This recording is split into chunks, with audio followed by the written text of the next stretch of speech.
Papa? Yes, Alda. I know you, right? Ikaw yung waitress sa Riddles. Hello!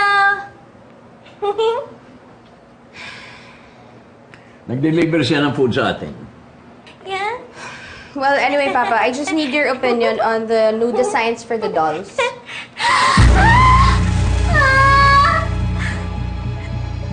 Nakakatakot yung dala mong manika!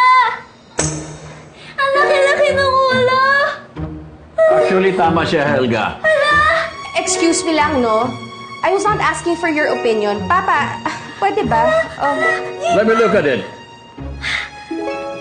J-Pop, ang laki ng ulo!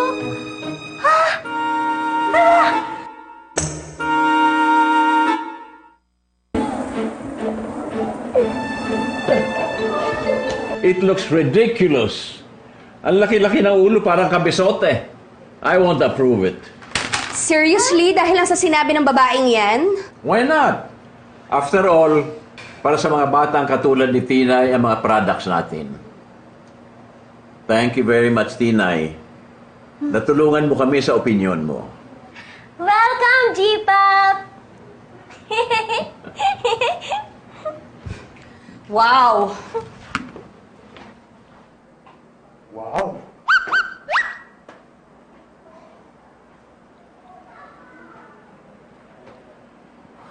Chicks.